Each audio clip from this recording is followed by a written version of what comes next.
Happening, everybody? Another edition of the Guided Trip. This is episode 17 so far, moving right along. On this episode, we sit down with Ryan McVeigh again. Ryan's going to be a little bit more present on the podcast, and we kind of talk about that a little bit. But we BS for a little while, talk about current events, talk about the movement, where we want to take the podcast, which way we're headed. And just kind of talk about our feelings about it and social media. We talk about all kinds of stuff really on this podcast, but I just want to thank everybody for listening, for tuning in. Again, send all your emails, your comments, your questions, concerns, whatever. Getting a couple more here and there, which is awesome, so we can respond to those and talk about them a little bit. But yeah, this was a fun one for us. And there's going to be more in the future, including Ryan and him being on here with other guests, and he's going to be kind of co-hosting and helping out a little bit. But yeah, check it out. You can email me, theguidedtrip@gmail.com. You can find us on Instagram, theguidedtrip. Let us know what you think. Thanks, guys.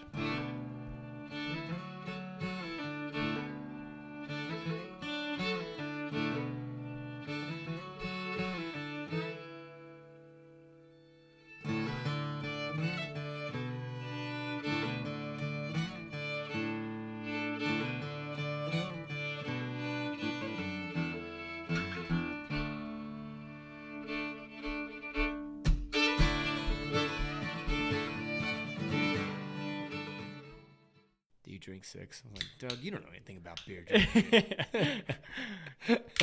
You drink two. Yeah. And good job, buddy. Yeah, get on them. You did good. Yeah, no, but I don't know why I just cracked that one just for the I got a full drink here.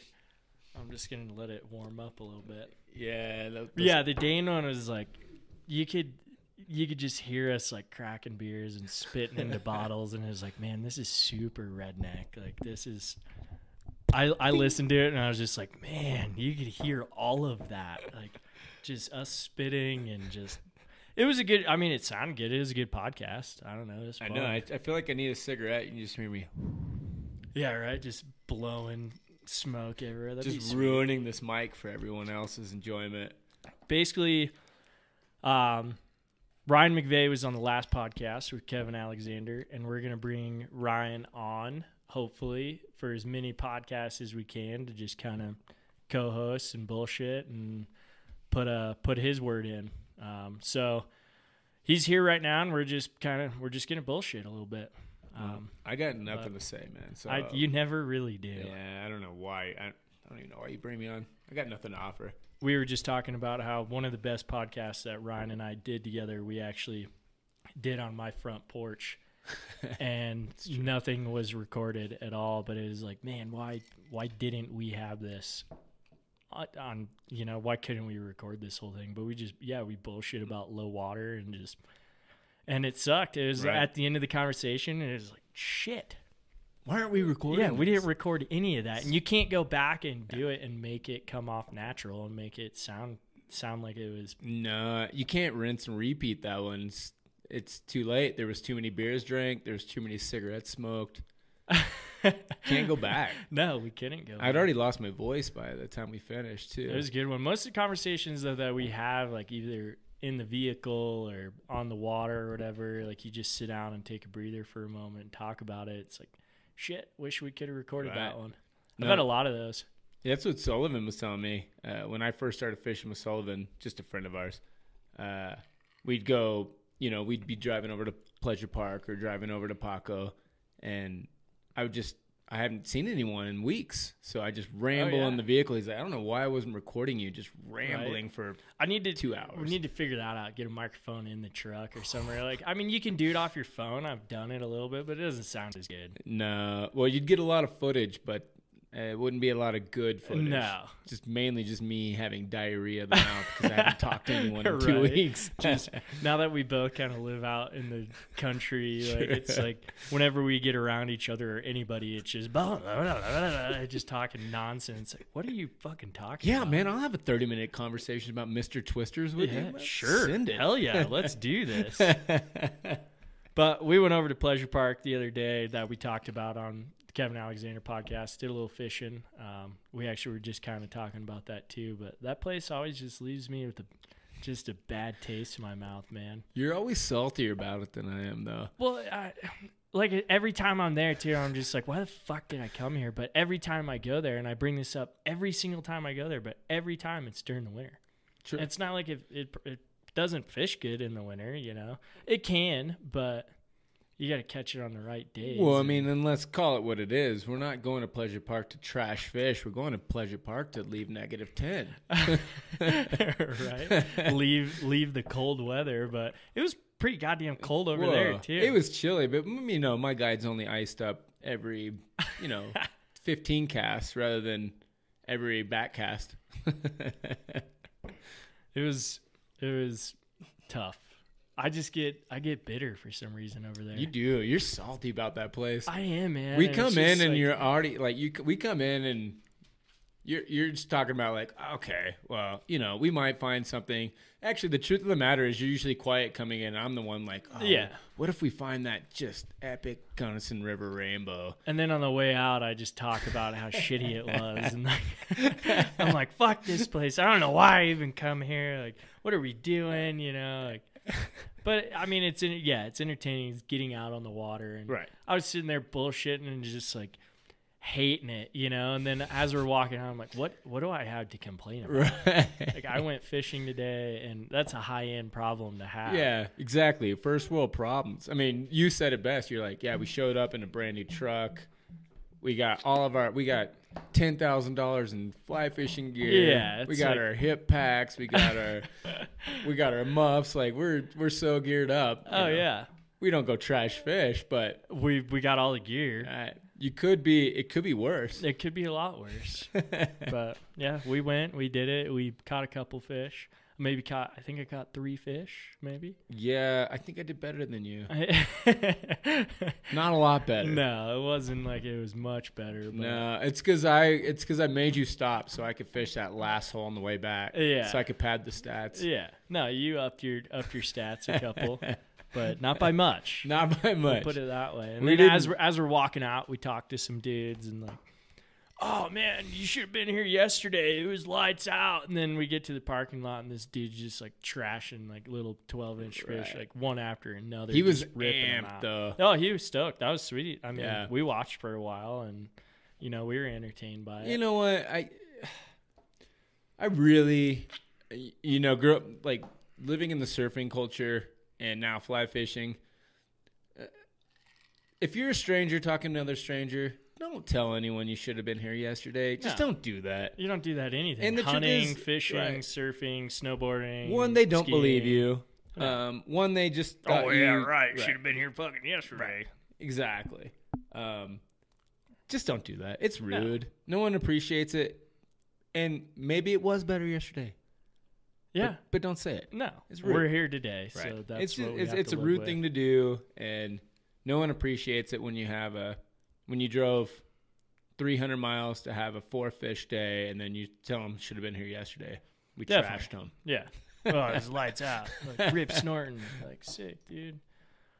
I'm gonna say it again, but I kind of said on the intro of the Kevin Alexander podcast. But send us emails, topics, anything, questions, comments, concerns. They could be hate mail. It could be good emails. It could be whatever.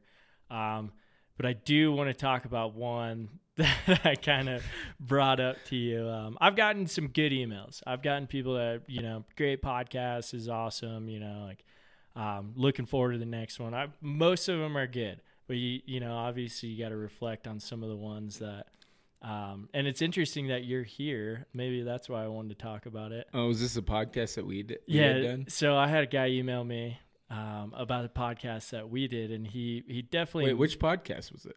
The Andros one, our PFO podcast. Okay. All right. But I honestly, I was pretty blurry one. We were pretty tuned up on Well, that we were one. tuned up before, and then my dad was there, and Lacey Right. was there, and it was like kind of one of these things where it's like, oh, now we got a crowd, and we're Right. kind of talking and bullshitting, and we just kept, the beers were flowing, and Sure. it was just like, but it was spur of the moment. Well, we like, also hadn't really talked about the trip to anyone after the trip, so it's always fun to just get drunk and talk everybody's ear off. Yeah, about exactly. How much cool fun, our trip how much was. fun we had. Man, and, you should have been here yesterday. Yeah, should have been there. Too bad. But so I got this email, and I brought it up to Ryan, but this guy emailed me and said, I'm sitting here doing my income taxes.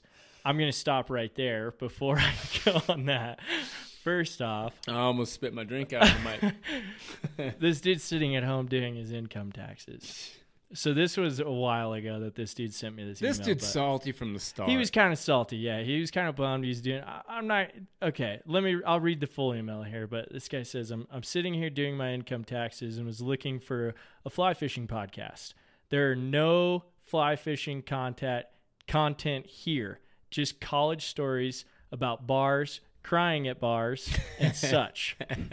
I'm very confused.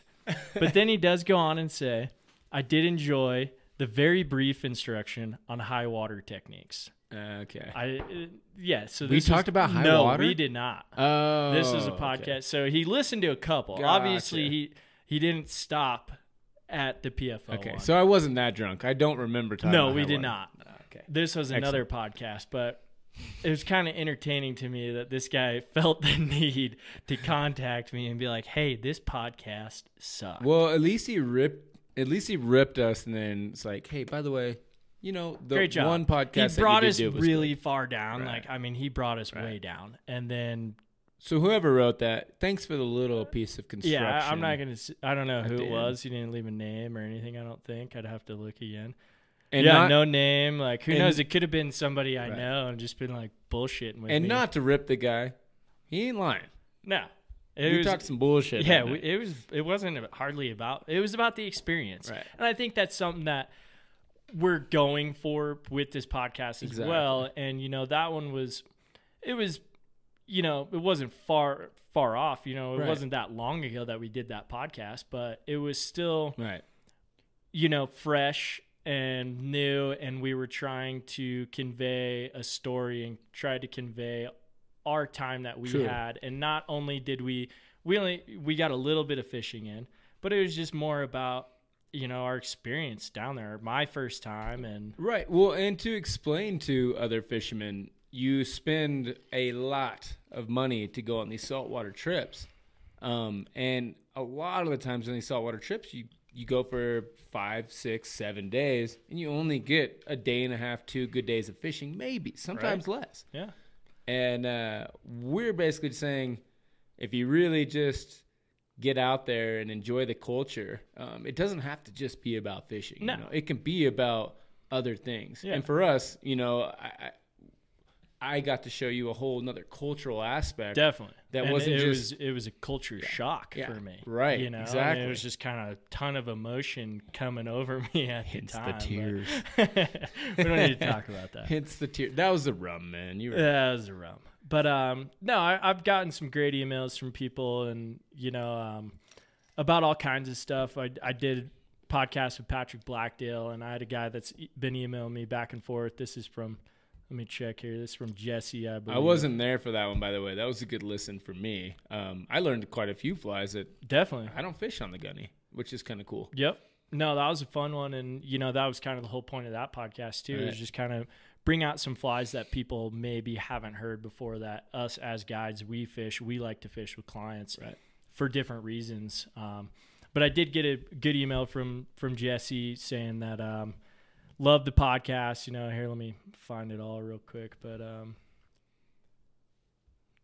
it was and this guy emails me back and forth quite a bit after listening to the podcast. Which is awesome. Shout out to Jesse for shooting me an email about it. But basically, he was like, "Hey, I learned a bunch of flies from this podcast. Is there anywhere that I can find these flies or anything you talked about?" I actually sent him an email of all the flies that we discussed, and then I did post it on my website, theguidedtrip.com. It's under the show notes. If you go to listen now, you can find that podcast with Patrick Blackdale and go to the show notes, and it actually has all the bugs listed there, so you can look that up. And But yeah, shout out to Jesse for shooting me an email. And I, like I said, I've only had one bad email so far, but there's not many to choose from where I don't have a good collection of them to be like, oh shit, like I'm getting 80% bad emails, Right. Well, can I tell Jesse once he masters some of these flies, would he send me a couple dozen? There you go. He'll be listening. I'm sure he'll reciprocate. Because I can't tie to save my life. I know. We're actually gonna do. Oh, that's kind of loud.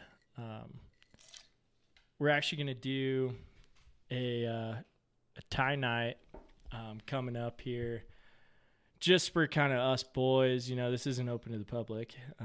Good thing nobody knows where I live, but we're gonna get together with a bunch of guys and do a tie night, and hopefully we'll see if we can get Sullivan on, do a little filming, and basically we're just gonna bullshit flies and just tie and drink some beers and have fun. So haven't done that before. That'll be entertaining. Can we should dedicate the night to just tying the gummy bugger. Everyone has to tie a gummy and then buggers. you get all of them exactly. at the end. Just give me all the trash. Maybe we do that at the end where we have a collection of all the flies and then we raffle it off, and or you just give them to me for being. I'm just gonna tie squirmy wormies the whole day and be like, these are going to Ryan. I mean, can you have enough squirmy wormies? I guess not. Not really. I did see somebody post today on Instagram. It was like, this is a really underrated fly to tie. It's pretty it's not complicated. It's hard messing with that material. Yeah, they just squiggle off the shank all the time. It's hard to tie them up. Well, I'll have to do when we're talking about tying that fly, but because it is, this is not the time or the place. We'll cross that bridge later. later. One tire to one who doesn't. But we'll get you on a Vice. We'll get tying, and we'll go over some shit with you. And then who knows? Maybe you just sit there and drink and watch everybody tie. I think that's you'll probably go around just snaking flies off people's Vices, exactly, out of their boxes. Hey man, that one looks good. Make sure not to leave any of your shit out because Ryan McVeigh will steal it all. Yeah, I mean, I'm sick of spending all my paycheck on flies every year, but I'm not that sick to where I tie on my own now. Yeah, right. My midges are really good. My thread midges are great. Yeah, you got those dialed. Oh man. Nice.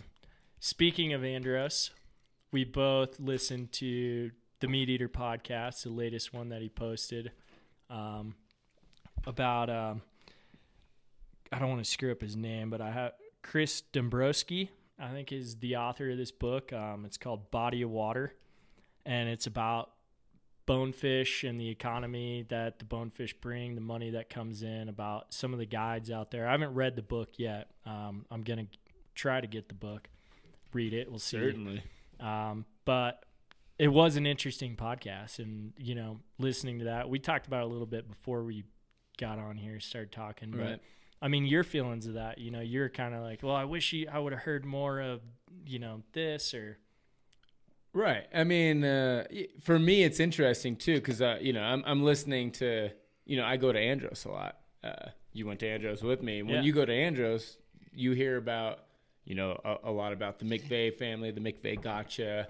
Yeah, I think we did talk about that on the PFL God, podcast. Man, you know what?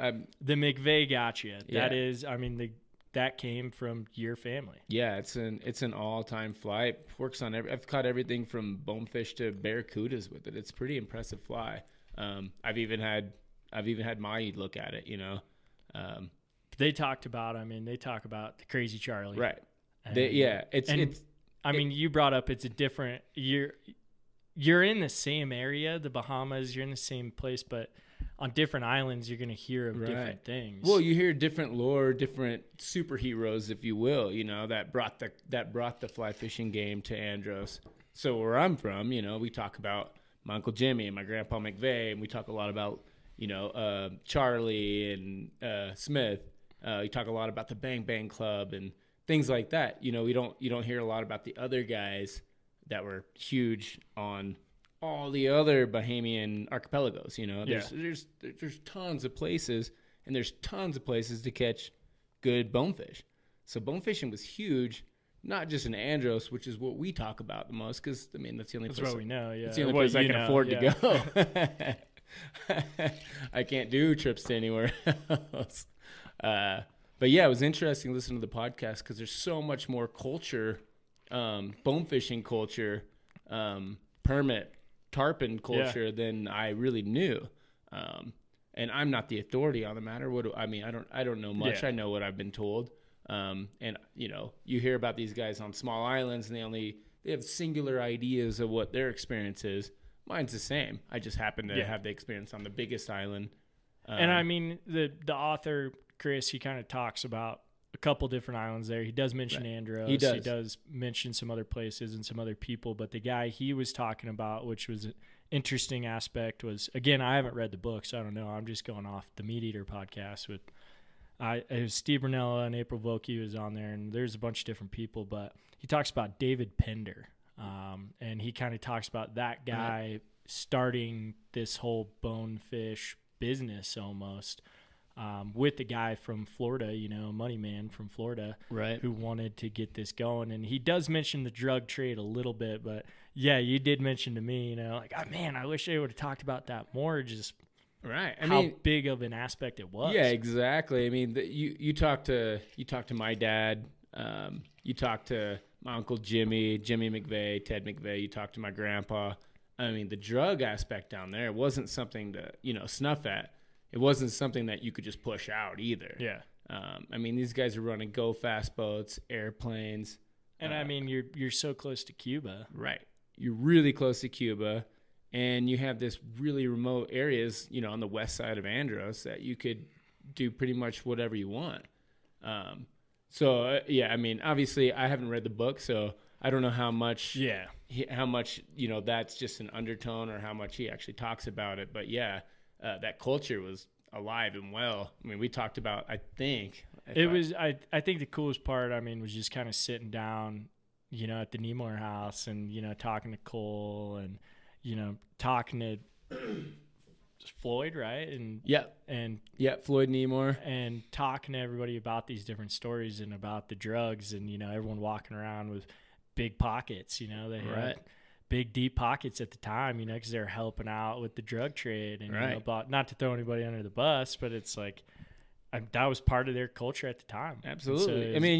So from what I got, it was a big part of it. Right. I mean, you ask the audience, you're on a flats boat, having a slow day on the water, lights, visibility is low, you can't see much, and a square grouper, I'm putting that in quotes, square grouper, which is also a bale of cocaine, floats by you.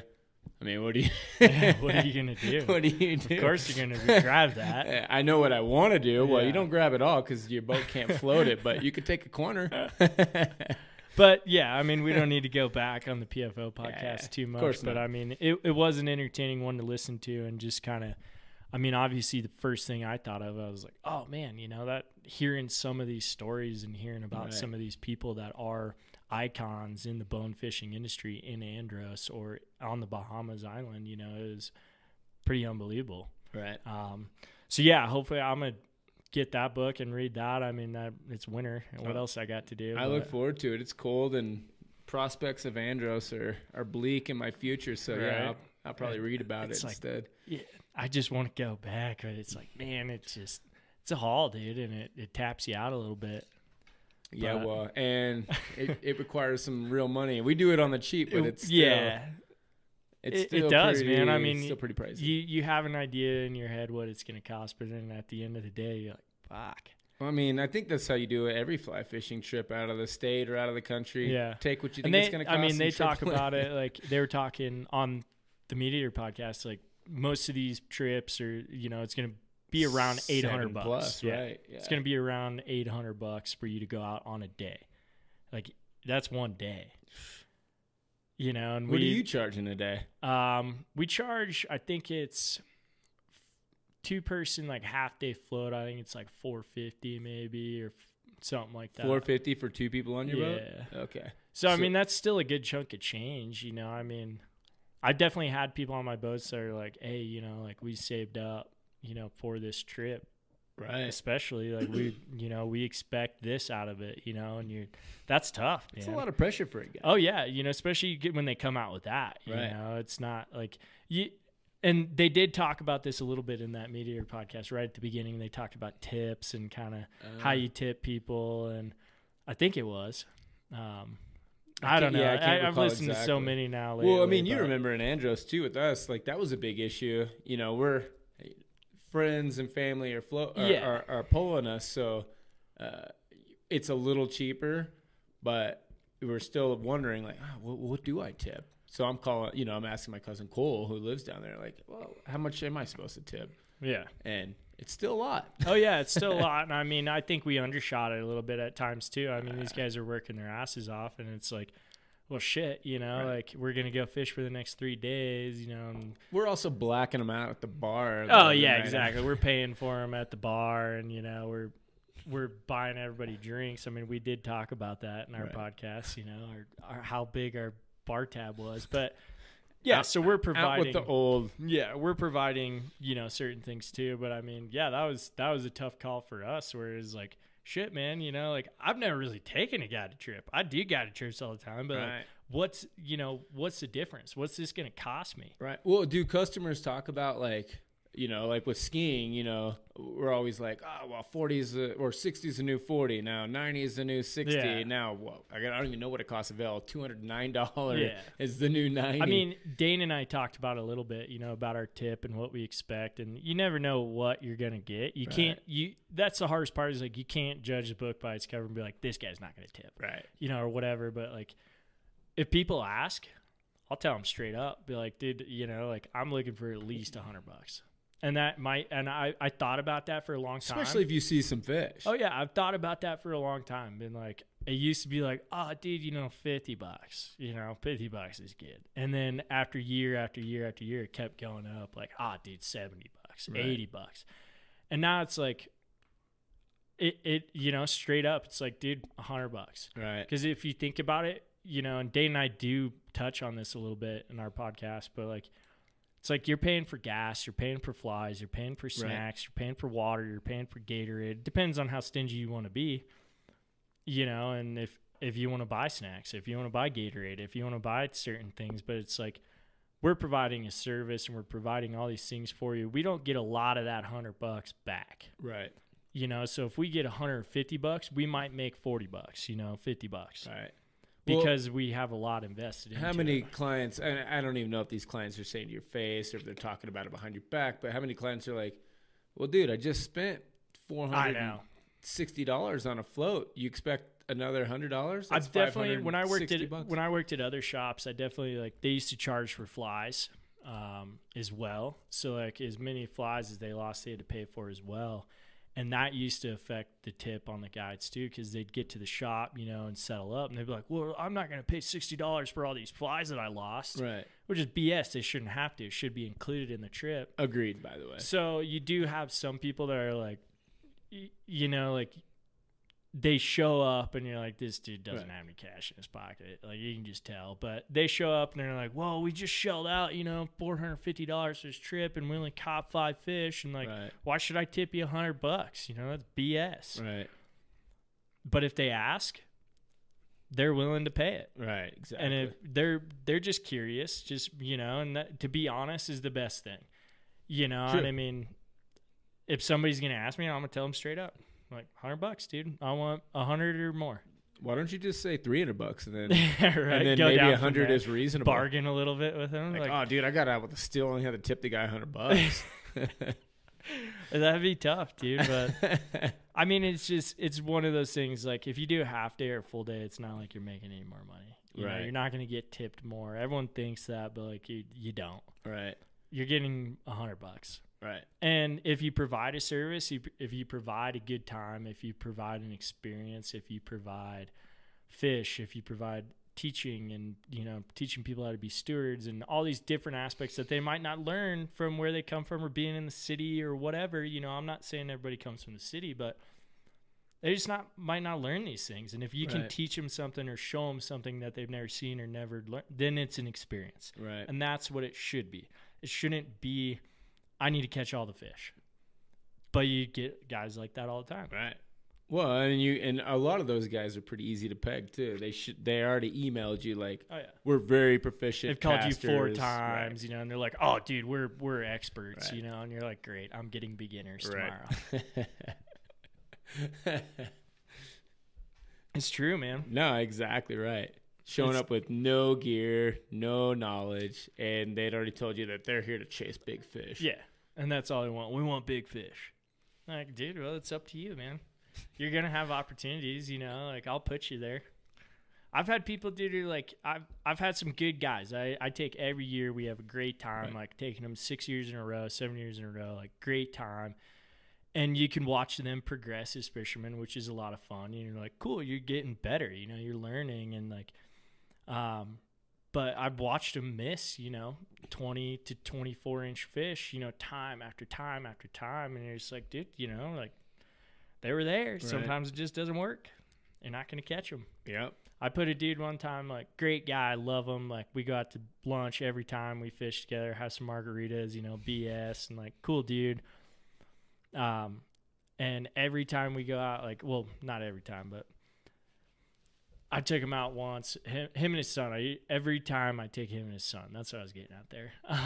But awesome people, but I put him on 3 big fish. And for me, like, I mean, in the gunny, if you can spot, you know, if you can sight fish to a 20-inch fish, that's a lot of fun. Oh, yeah. You know, if you can see them moving, because sometimes you're just fishing the depths or you're fishing the banks and you don't know what's going to be there. You don't know how big that fish is going to be. But if you can sight cast to big fish, and there's only a couple spots where you can, and you can see him working the column, moving up and down. I put this guy in like 3 fish that were well over 20 and just whiffed every time.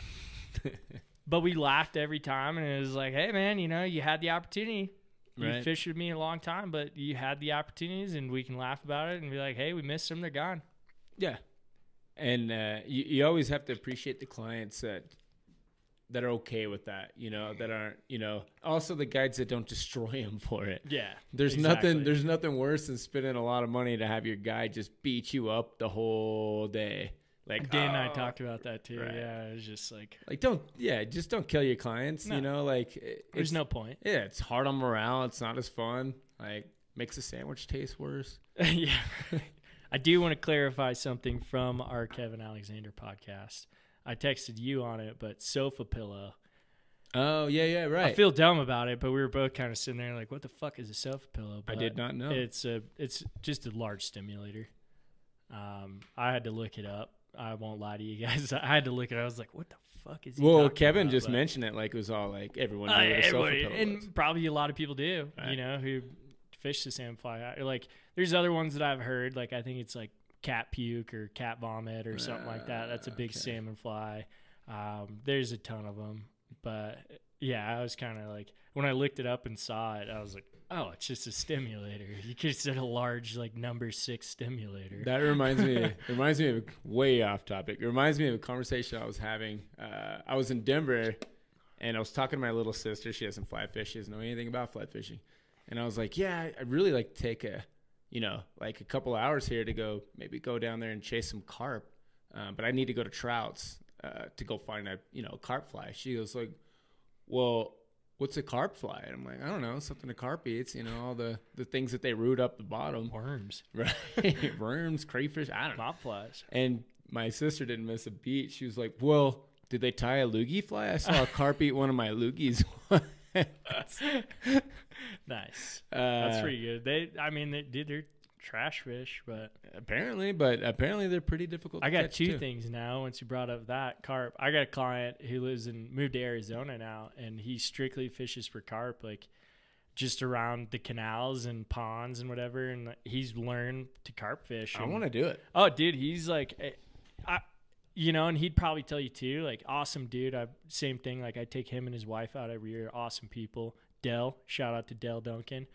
But he's just been carp fishing, and he's a great tire. Like, and he shows you all the flies on his Instagram. You're like, holy shit, dude, you just carp fish. And then he'll get down here and just slay trout the whole time. Him and his wife just wreck them. And you're just like, Like dude, trout he- are easy. yeah, he's like, dude, this is simple, But anyways, Well, does Dell tie loogie patterns? pretty close. Cool. It has a lot of mop flies. So Eat a Dell, lot of mop flies. Dell, if you're around, I need a good old fashioned, just a classic loogie pattern. No phlegm, just a good classic. I bet healthy he'll loogie. tie you something close. He's good, man. He's a great tire. Awesome tire, and it's cool because he's a great client. Like, he sits on the back of the boat, and puts his wife up front, so I could just work with his wife the whole time. Oh, so he's a sweetheart too. Yeah, dude, he's awesome. But like, and he'll sit back there and be like, "What do you think, man?" And dude, he brings all his own gear, all his own tippet. Like, I don't have to touch him, and I just give him the direction. And like, if we find one that's working up front, if Kathy and I find one, it's like boom, boom, boom. Here, Del, throw this one. Right. He's like, "Cool, I got a bunch of those. I tied up a bunch." Like, sweet, man. Like, he's awesome. That's cool. Cool guy. But yeah, we go out for beers after our trips as well. It's fun time. But speaking of trouts, you brought up trouts. I did see something that was kind of cool. Actually, it's really cool. On Instagram, they just posted it, but they're giving federal employees that are on furlough right now that aren't working, they're giving free trips to federal employees. Right. Free guided trips. And they said it's first come, first serve. They have 18 spots available for this amount of time. I thought that was pretty badass. I was like, whoa, good for you guys. Nice, That's Trouts. sweet. Yeah. Nice. So, yeah, I mean, if you're not working and you haven't seen that post, go check it out. Trout Supply Fishing. And I think their main shop based out of Denver, but they do have one in off I-70 corridor too. But I thought that was kind of cool. Yeah. That you brought up trouts. No, that's awesome. Yeah, go get you a trip, guys. I mean, it might be a while. Yeah. Said fishing furlough, just come out and fish with us. We'll give you free guided trips. I mean, yeah, we don't need to get political on it, but it is a pretty weird thing going on. Yeah. But it's cool that they're giving out some free trips. No, that's awesome. Good for you guys, Trouts. Good for you guys. And then I brought it up a minute ago, but the Gila trout. So let me read what I got here that I found. So Backcountry Hunters and Anglers, if you don't know who they are, they're an awesome conservation organization based out of Montana. But they just posted something today that they, along with Arizona Fish and Game, went and hiked in a bunch of Gila trout is what I was reading. And you, Sam, they're cutthroats. Yeah, they're cutties. Just cutties. Yeah, they're cutties. Why do they call them Gila trout then? Because you can look up like Gila trout and it's not like, hey, it's a cutthroat. It basically says it's a salmonoid that's related to the rainbow. Right. I mean, and I'm obviously not the authority on this. Yeah. And I'll give you my best. Duh. And I'm just a biologist. Yeah, and feel free if you guys know out there in what did Kevin Alexander call it? Radioland? Yeah, internet land. Internet land. My dad was cracking up about that. He's Right. like, I love how he just like he addressed everybody who listens as internet land. Right. Well, we used to call it Radioland, right? Yeah. Back in the day. All you listeners out there in Radioland. Yeah. But yeah, so internet land. Yeah, feel free to email us to take us to to school us on what this is. I work with salmonids in Colorado and Colorado only, so I am not the authority on the Gila trout. But to the best of my knowledge, they're an indigenous species to New Mexico, and Yep. they're a cutthroat trout. I don't know if they're only native to like the Gila wilderness. I'm guessing they probably might be, hence the name. Yeah, right. Basically, we were saying where they stocked them. They're, again, Arizona Fish and Game, along with a bunch of... Is that what it's Arizona Fish and Game? Is that what they call it? It was, I believe, they didn't say, it was just AFGD, so I would assume Arizona Fish and Game Department, That sounds about right. if I had to guess. Yeah. I don't know. I should know more about other Yeah, right. infrastructure. But I mean, if you're just going to throw an acronym in there, I'm just going to assume that it's Arizona Fish and Game Department. I don't know. But a bunch of volunteers from Backcountry Hunters and Anglers, along with Trout Unlimited and some other people, went and stocked some streams where they were native at one point in time. They're saying that there was a fire. I had it written down, but there was a fire that kind of threatened their habitat and killed off a lot of these trout, and it was right up along the New Mexico border. Gotcha. So, I don't know. I thought it was kind of cool that they're, cool. I was like, what the fuck is a Gila trout? You did say Gila, and I was like, I was like, what the hell is this? But basically, like, and damn, Cameron, you're New Mexican. You're Southwesterner. Well, kind of. I mean, my family grew up in New Mexico. I got a lot of family in New Mexico, but I don't know. I definitely, there was a moment that crossed my brain. I was like, it's got to be Gila. Maybe it's the Gila wilderness, like maybe. And then I was like, nah, Maybe. it's Gila. It's It's Gila. Gila. I mean, in the real term for like Gila monster, it's actually called a Gila monster. No, it's No. not, man. I was Just gonna, made that the up. look you were just giving me, I was like, you bullshitter. But basically, you're saying like prior to 2006, it was. Wait. Are you about to read something? Yeah, I'm gonna read something. How long is it going to take you to read this? Do I have enough time to get up and make a drink? Yeah, I'll read it, and you go get a drink. All right, done. It says prior to 2006, it was federally listed as endangered. Now it's listed as threatened, but there is a clause in there that allows limited sport fishing. So basically what I gather is they're trying to reintroduce this trout back into these streams after this big fire. And it says, let's see here. This happened when they reintroduced him. It happened on November 3rd. So it was a little bit ago, but there was a 2017 wildfire that wiped out 2 major populations in Arizona. And this is the first Gila stocking that they've done since 2011. This comes straight from backcountryhunters.org. But basically, I did a little bit of my own research because I was like, what the, Gila trout? Never heard of Gila trout. But I did read something interesting. It said, there may be no one alive today that has legally angled a pure Gila trout from its native waters because numbers were so depleted by the 1950s when fishing was closed to the Gila trout. Interesting. Very interesting. I mean, I don't know too much about that.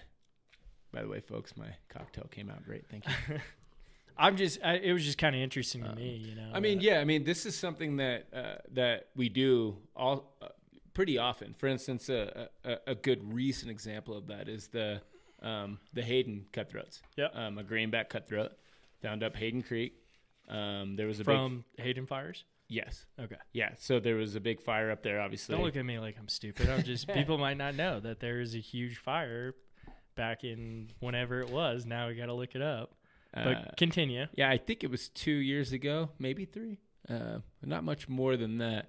But yeah, so they were able to rescue a bunch of Hayden Creek cutthroats out of there and put them back into, I think the Judy's holding some. I'm not sure if anyone else is holding them, but they're holding these fish and spawning them with the intention of reintroducing them back into that river system as soon as it's cleaned up and all the ash washes out and the water's healthy again. So this is a pretty common practice. We do it a lot, and with the Colorado Parks and Wildlife, and I'm sure a number of other organizations do it as well. We love our cutties. It's worth the work to protect them and keep them, and definitely worth doing. So kudos to all the guys out there repatriating, if you will, these cutties back to their And I mean, local kudos to BHA, Backcountry Hunters and Anglers. Definitely. I'm actually wearing my public landowner shirt right I now, love which is that kind of shit. weird. I need to get one of them. I'm looking at my internet's kind of slow out here, but If you're about to put me in my place, don't. no, I'm not. For some reason I was thinking a different fire, but I don't know, man. It's not looking. Were you thinking like hay press or? No, I was thinking Hayman. Oh, I was thinking Hayman. Yeah, that was the big one. Yeah, that was the massive one. That was in northeast, right? Or northwest Colorado. I think so. Is that the one that killed all those firefighters, I believe? I think this was in 2017 that this happened. Okay. The Hayden. Yeah. Okay, yeah. The Hayden was pretty. Hayman was a long time recent. ago. Yeah. Yeah. The Hayman was at least 6 to 10 years ago. Nah, I feel stupid. Yeah, that was some lady who. I thought worked you for were the supposed to Forest host and I Service. was supposed to fact find. I know, but you're not fact finding, so Yeah.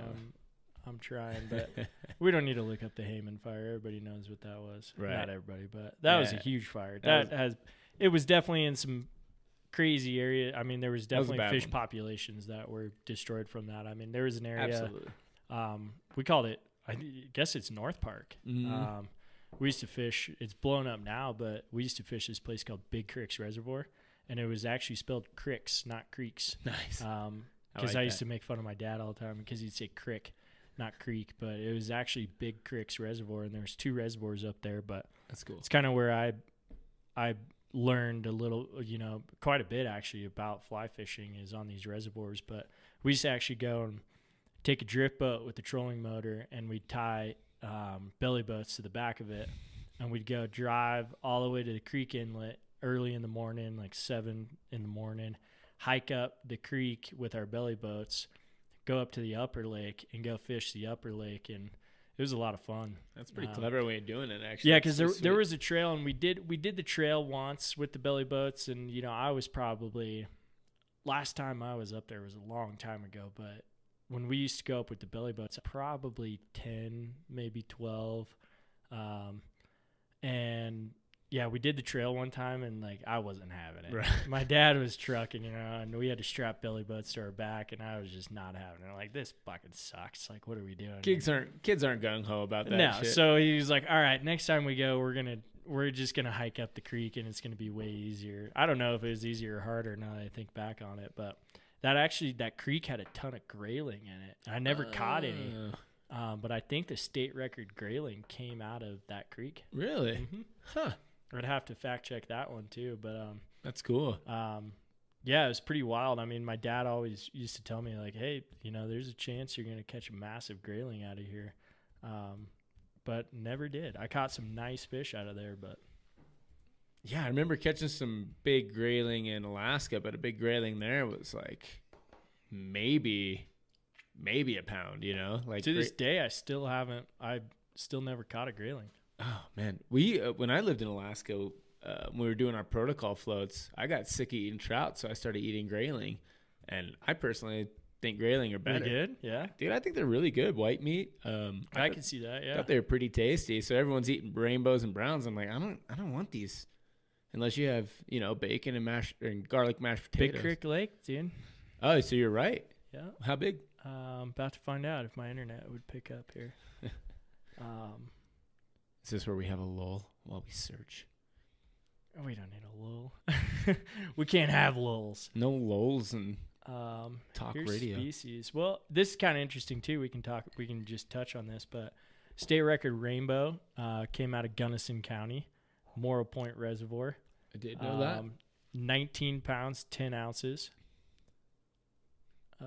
Brown trout was out of Gunnison County. That's at the Roaring Judy. Roaring Judy Ponds, Yeah. dude. 30 pounds. Yeah, Jesus Christ. I know. Um, What year was that? Does it say? Yeah, it does. It does say 1988. I think it was a college kid who caught it or something. Yeah, I think it was just some random person. And by the way, that's not going to get beat for a while. That's going to take a long time to beat 30 that. pounds, dude. Yeah. I mean, I work in Mackinac is out of Gunnison County. We hold like 4 know. records. Well, Mackinaw's out of Blue Mesa, right? Yeah, that's out of Blue Mesa Reservoir. 50 pounds, Who caught that? Does it say 44 name? inches. Donald Walker Congrats, in Donald. 2007. So 8 years ago, I guess now. No, that's not right. I'm stupid. So when you're doing 12 things, years ago. when you're doing things on the fly, just don't even don't do math. Math is not working for me. I haven't even drank that much. But yeah, it was a while ago. Grayling, Lower Big Creeks Lakes, 1 pound, 10 ounces, 17 and a quarter inches. Wow, that's actually a pig if you really think about it. I mean, when we used to fish for grayling we never fished for grayling, but when we used to catch them, you'd catch them you'd have doubles all the time. There's grayling. Really? Yeah. I've never caught one, dude. Yeah, and this is all up like the Queefluck River. Queefla. Queefluck. Queen Latui. Queen, yeah. Yes, just Queefluck. And that's off like the Kuskokwim. It's Alaska. Okay. You don't need to All pronounce right. it. Quinoa. The quinoa. No, man, that's in Peru. The cutthroat used to be, it has 2 cutthroats on here right now, I believe. It has a Snake River and a native cutthroat. But the cutthroat used to be out of Cataract Lakes. I think that was in Summit County. I'm not positive on that. Don't quote me on that. I don't even know them. But yeah, we used to fish Cataract Lakes as a kid, and just from the bank, we never got belly boats up there or anything. But yeah, we used to just hammer cutthroat. And for some reason, my dad was always good about weird shit like that, where he'd be like, "Oh, I bet the state record is gonna come out of here," you know. I'm like, he was also friends with Charlie Meyer from the Denver Post, and so he learned very quickly not to take Charlie Myers fishing too many places that were secret, because it would be in the Denver Post the next Wednesday. Whoops. But that's kind of how, you know, the late Charlie Myers, but that's kind of how Big Creeks got lit up too, because they went up there and fished, and it was an unbelievable fishery at the time before all these fires and everything happened. But Charlie ended up writing about that in the Denver Post, and then it was game over. Oh man, we went up there and it was just like, you could hardly even get on the lake, and we just go up there and there's nobody, dude. And that's the moment I quit eating trout, because I used to want to catch them all and eat them all. Right. I was like, my dad was like, "Hey, if you want to keep them, you got to eat them." We never caught any, you know, Right. wall hangers. Right. It was just like, "Hey, we're catching fish. Like, I want to keep them." As a young kid, and he's, "Well, you better eat all of them." Right. And yeah, we kept it within the limits. But it was like, at that point, I was like, I am done eating trout. I am over it, because I want to keep all these fish. And I mean, there's pictures of me in high alpine lakes in Wyoming, you know, that we used to go fish and catch these massive, like 20-inch football rainbows. Right. 20-inch, you know, you can't see my hands right now, but it was a big fish. They're bigger than 20 inches. And dude, they're like tarpon coming out of the water. You'd hook them from the bottom and like a woolly bugger or something like that. Like, you just have sinking line, you just slowly strip it, and these fish you'd hook them, and dude, they just come flying out of the water, just tail dancing. Yeah. And they do like 5 or 6 of those, and then go back down to the bottom. Just a bunch of fish skywalkers. Oh yeah, just and going I remember at one point I was fishing. The first rod I ever had was a 7.5 foot 6-weight, and I was like, I felt like I was on a fucking tarpon boat or like a deep sea boat, or like this rod's like bending into Right. the water, and I'm cranking on it, and I'm like, "Dad, I think I need a hand here." He's like, "You better handle that, son. Like, you get it figured out right now." My son of a bitch. Oh, I remember like asking for help, like, "Fish on, hold me in the seat, baby." Just heavy. Yeah, exactly. Oh, yeah. Where's my fighting belt? Yeah, that's how I felt at the time. I mean, I'm like, dude, I'll show you pictures one of these days. I might actually have one here. I might have to break it out. I but definitely want to see that. we're holding monsters, dude. Wow. I mean, it was unbelievable. And then same thing, like, word got out, and then somebody came up. There's a lot of drifters, or we were in Pinedale at the time, but where we were kind of stationed, but there's a lot of drifters around that time. They'd go up there and camp and just fish out the lakes. And it got fished out. Yeah. Or froze over. I can't remember. There's a lot of I was young. Right. Not sure which one. Global warming, man. Global warming ruined all the fish. That was a big one. It is getting soggy. That's a big dip. There's like 3 dips in there that I'd mashed together because I was running low. I've been trying to be good about not dipping, but it's hard. I feel like you had like 2 upper decker, if that's a thing. I had an upper decker, and then I moved it down to a lower decker, then I added more because I can't put too much up top like a chipmunk, and so I had to drop you're not it a down pack to the rack. bottom. You're a human. Yeah, I had It's to drop, still- I had to Still drop it. pretty impressive. I had to drop it down to the bottom. But yeah, I mean, fuck, dude. There's a lot of state records that come out of Gunnison County. Tiger trout. It's got asterisks by it though. Why has it got an asterisk? Does it really? Yeah, it's got an asterisk by it. Who caught it? Here, I sent you that on Instagram the other day. No, I never saw it. I don't know. I don't know his name. I'm sure. I don't know if they listen to the podcast. Why but does it have an asterisk? Is it because I don't know. Is it because Pitkin Hatchery stocked it? That's why I tagged you in the Instagram post, because I was waiting for you to say something. But there was somebody in Gunnison County that posted it. There's a business that posted it. Did Tony? Is it Tony? Anthony. That's the guy that caught it. Oh, it's got his name right here. I'm not going to say it because he lives in Gunnison County. But Yeah, you're spot on, Congratulations. Anthony. But I know exactly who he is. I saw him today. Well, But, it's public knowledge. You can It is. say it out Yeah. loud. Okay. If you want to see the state records, his name is Anthony, but he does own a business in town. But another business in town posted it. Colorado Antlers posted it. But was that out of Dome? that was at a fucking that was at an Upper Dome. Yeah. Almost 8.5 pounds, 27.5 inches, tiger trout. But it does have an asterisk. Why would I bet if I scroll down, it'll tell me why it has an asterisk. Yeah, basically, it's got an asterisk underneath it. But I mean, I don't want to burst the dude's bubble, but I can think about it because I mean, it was stocked. Yeah. I can think about it this way because I took a client down and there's a certain section of the river where I know there's big fish and they're pellet fed fish. Okay. Somebody feeds them. We won't mention anything. Yeah. But he ends up, and it was a pretty big feat. This dude has fished with me probably like the last 4 years, and he's a good fisherman. He's learned a lot. He's an awesome fisherman. We have some great days on the water, but we were fishing all dry flies.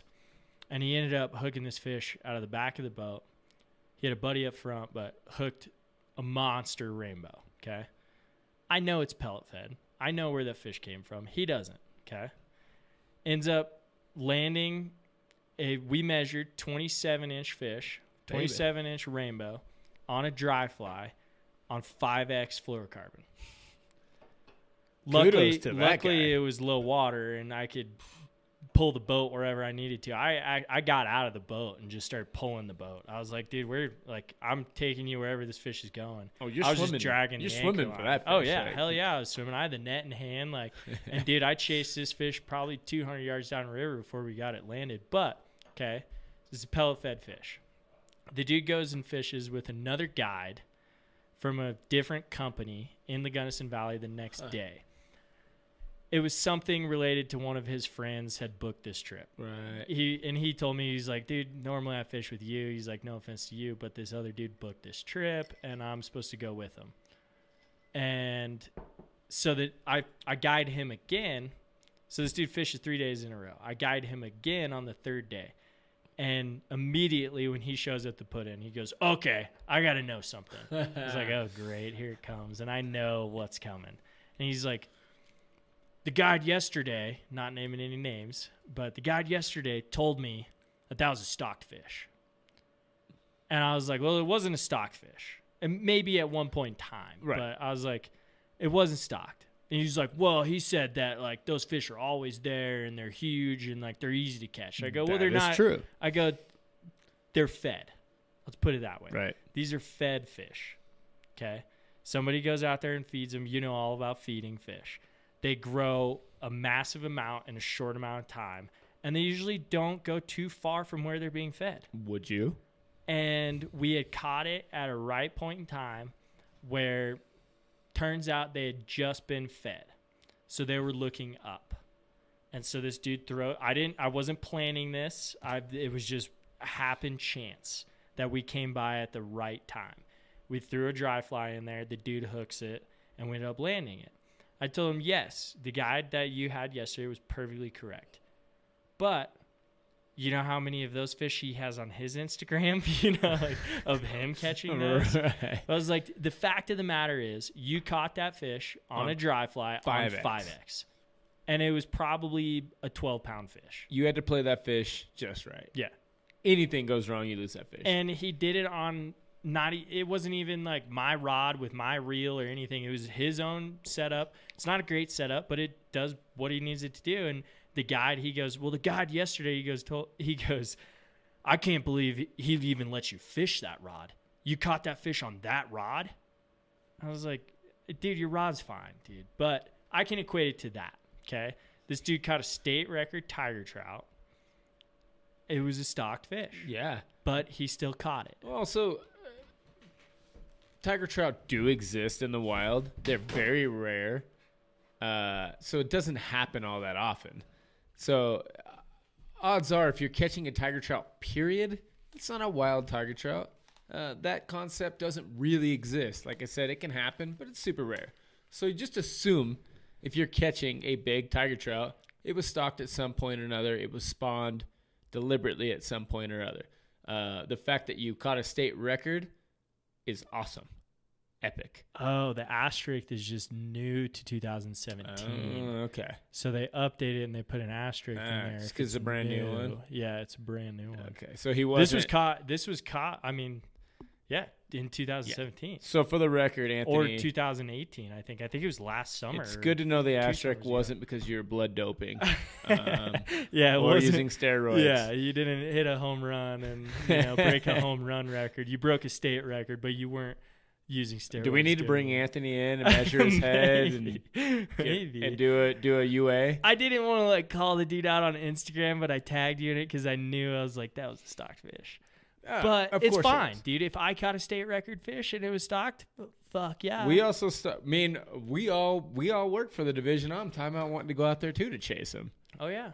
But And my buddy Jared, he was out ice fishing, and he's like, dude, I caught a tiger trout out of Dome Lakes. And I was like, yeah, they're up there, the division stocks them. And he caught one that was, I think it was an inch or a half inch shorter than this one. And then this came out, and he was like, oh my God, I was so close to the state record. I'm like, dude, yeah, you were.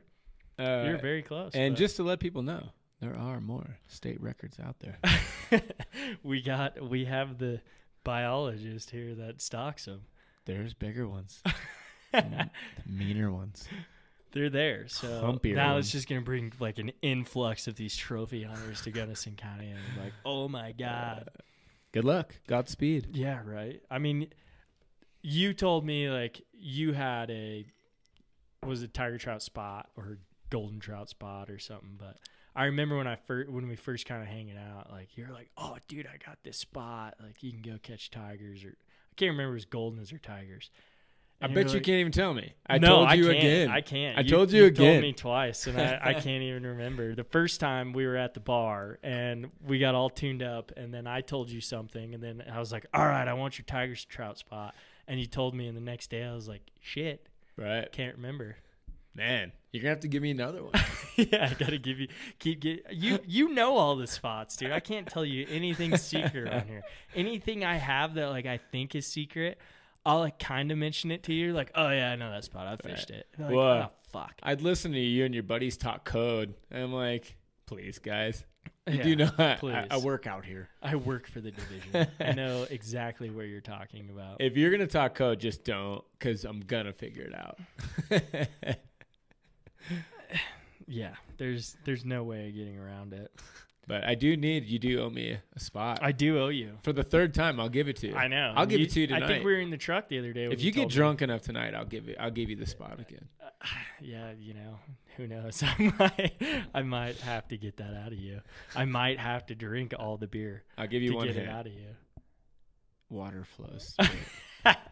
Fuck you. So, but Anthony, kudos to you. That's no, awesome. for sure. There's That's a lot of badass. people in the state of Colorado that fish a lot of the same water. You came out with a state record tiger. That's epic. I want one. Yeah, I hope you got it mounted. exactly. I'm sure you did. Yeah. Well, we have a world record mountain. World record? Yeah. Well, probably. I don't know what a world record is. Look it up. We have definitely a state record hanging up in our hatchery. Gonna be the internet, man. I know it was supposed to be, but you got the Did you computer. say world record tiger? Yeah. What's a world record tiger? And where did it come from? Ooh, can you posit a guess? Where do you think the world record tiger came from? Utah. You think Utah? I don't know. Isn't that where a lot of tigers come from? was I'm gonna- not very familiar. I was gonna say Utah. It's a good question. Utah's a good answer. Really? This can't be right. Is it Texas? I'm seeing a couple different things here, but this isn't fly rod either, because I know there's different records for fly rod and tackle. Of and course. everything. And now our state does different records, caught and release fish too. Right. Because I know Garrett McBride. I know who he is. He caught the state record brook trout, catch and release out of a lake around here. He wouldn't mention what it was, but Of course not. And I think I know where it was. he caught a monster, dude, and it was state record. Was it catch and ice fishing? release. No. Oh, he was on the fly. Yeah. Okay. I'll have to look that up here in a minute too, but this seems like it's the most credible source here. Jesus, 20 pounds, 13 ounces. It says out of Lake Michigan. That's a world record? It says second largest in the world. At first it said world record. There's tiger trout in Lake Michigan? Yeah, that's what I'm kind of thinking. This can't be fucking right. Yeah, it says on May 3rd. This dude caught a visiting from Idaho using worm and egg to lure the Titanic trout in. That's a dude after my own heart right there. I'm not getting good sources. It says the world record's like 20 pounds. This dude caught an 18-pound one. The heaviest tiger trout ever caught on rod and reel is 20-pound, 13-ounce fish by Pete Friedland in Lake Michigan in 1978. So what's required if you get a state record catch and release fish? Do you have to get girth? I think you have to measure girth, Length. and then you can determine weight by girth and length, right? That you're supposed to be able to. And then you have to have a photo of all that. Right, and then you have to have a photo. And because, I mean, that's when I remember seeing that he was like, do you need he has the certificate and everything, like state record catch and release brook trout. Do you need like caught up a peduncle, or can you just do length and weight and call it good? Caudal peduncle? Explain what that is. That's my favorite science term. The caudal peduncle is the part you hold on to when you're doing all your grip and grins on a big fish. Gotcha. Right in front of the caudal fin. Colorado State. By the way, folks, record. If you don't know what a caudal peduncle is, Brook trout. Look it up and use it as often as you can. I should just stay on the site while we're talking about state records.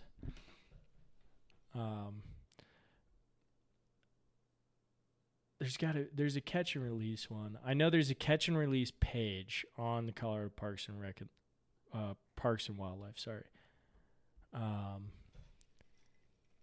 Let's go to this. Yeah, it says freaking. It says a different dude here. Okay, well, it's catch and release. I know that because he Gotcha. has the certificate. Catch and release. All right. So can you catch? Yep, he's right here, dude, and it even says where he caught it. I'm not going to say, but He this didn't want to is- give it to you? he didn't want to give it to me, So but if now you- it's public record. so if I'm not you- going to tell it just because if people are listening, they're gonna be like, oh, I'm going to go fucking fire up there. We're not about blowing up spots. No. The, He wouldn't tell me. the thing is, I don't know. Is it a requirement if you get? I didn't even have a podcast at the time. I would of course. assume it's a requirement to tell them where you caught it. Right. You Because think they you want to can't- know? You can't just be like, go to Argentina and like catch a fish, a brook trout, and be like, oh, this is state record Colorado. Right. But you think like, I don't know. Do you think that they would like respect your wishes? You get a Garrett state McBride, record 26-inch catch and release brook trout in Colorado. in Colorado, in Gunnison County. Shit. I just assumed it was Blue Mesa. I don't know. There's also another one that says On the fly. This is just catch and release. It doesn't say on the he caught it on the fly. I know he caught it on the fly. This says another one, brook trout, 26 inches out of the Gunnison River. What? Catch and release. What year? Doesn't say. That would be so viral here. Doesn't say. Everyone would be talking about a 26 inch. The catch and brookie, release doesn't give as much information as the keep ones, which which that's I cool. get. That's I'm still finding that hard to believe. damn. I didn't. There's no way. And it's saying That can't be right. it's in the cutthroat trout Snake River, 31 inches out of the Taylor River. Snake River cutthroat Yeah, out of the Taylor? yeah. Bullshit. No. Unless it was like Harmels that they stocked it there, or That's what it's saying no way that's what it's saying. Catch and release. on the Taylor. Yep. It says No. Taylor River. I don't know of any other Taylor Rivers. No way. Can't be done. Had to have been stocked. Oh, I mean, I don't even know if there are snakes on that. Now on it says Taylor. that the catch and release section is completely different. This thing sounds errant and kind of Because, okay, so Off. Ryan Van Lanen is on here as well for the lake trout catch and release in Mora Point. Because there's a state record. I mean, Right. lake trout. That Right. was, we just said that, 50 pounds. This is a catch and release lake trout, 46 inches, almost 47 inches. Right. Okay. It doesn't say pounds here, so maybe you So don't have that to. makes Maybe you just sense. have to do inches Well, yeah. Isn't there like for catch and release. right? I think they do operate on inches and not necessarily weight. It's saying that the rainbow trout, which I can believe this, maybe. Is it the Catch and release is hard, dude. right? So Catch wait, and wait, wait. release. Okay, catch So you're and looking at hold on. Catch and release state record is really hard to claim. Okay, because you have to. I would assume, in my eyes, I want to see a picture of the fish measured out with a tape measure, Right. Not a net, Right. not a freaking nomad net Right. or a fish. It's now fish pond. Sorry, fish pond. A fish pond net Right. with the length on it. I want to see a tape measure, and that's what I asked Garrett. And not to call him out on any of this, but I'm just saying, like, anybody who goes, "Oh, I caught a state record catch and release fish," Right. I want to see the picture of it with a tape measure. Right. I need to see that tape. I need to see it. Right. Because if you're catching a fish that big, like, are you sending the Parks and Wildlife a picture of that, or are you Right. just clearly stating? Right. Because now it's saying, okay, this is what I want to say. Rainbow trout, state record catch and release rainbow trout out of the Taylor River. 40 and a quarter inches Out of the Taylor? out of the Taylor. I figured it'd be out of the frying pan. Taylor. Saying the Taylor. I mean, It doesn't say a date or Right. anything because for some reason with the catch and release, they don't give as much information. who caught it? Some dude named Tony. So, oh, and we got another Tony? Yeah. Tony's crush. Crush. What other fish. Tony do we have? Well, we had the Anthony Tony. Oh, that- yeah. that caught the You're right. tiger. Sorry. So that's pretty good. If your name's Tony, you got a shot at state record. All right. So 40 and a quarter inches. I haven't. Have you seen this photo? Do you have No. any idea? No. All right. So Tony, If I see it, I want to see a tape yeah, measure. Tony, if you're out there, Send us a picture. I would love to see a photo of this fish. I'm not saying I don't believe you. I would assume, okay, I would also, you can't assume too hard, but you can look at certain rivers, if they're in a river, Right. and assume these guys are fly fishing right.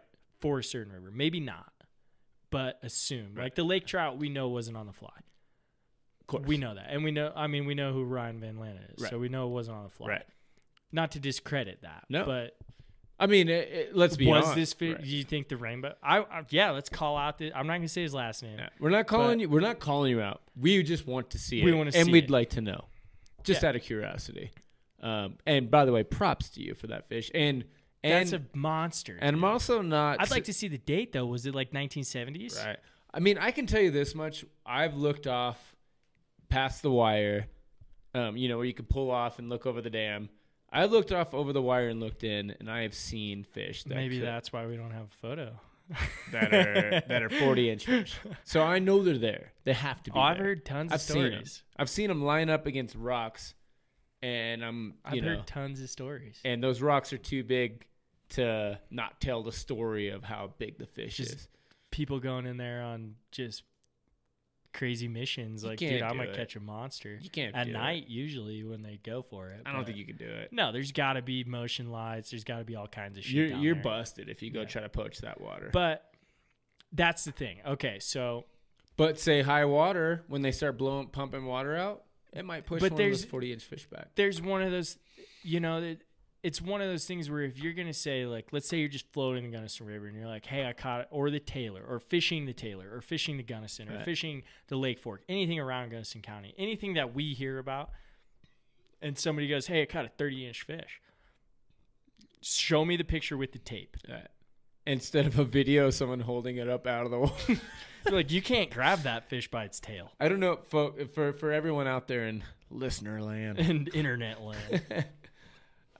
If you catch a 30-inch fish, you cannot hold it up out of the water. No. And you better have a photo with, you better figure out a Right. way to have a photo with a measure, with a tape measure. So if you want to post on Instagram and say, like, I joined the 30-inch club, Don't do it with the photo of you holding the fish by the caudal fin out of the water. It really can't. Caudal-peduncle. The caudal peduncle, my friends. If you don't know it, look it up. I don't lie about these things. But you can't just pull one out of the water Hell no. by its tail. Hell no. I caught a 30-inch fish. It was actually like just under 30. It's like 29.8 inches.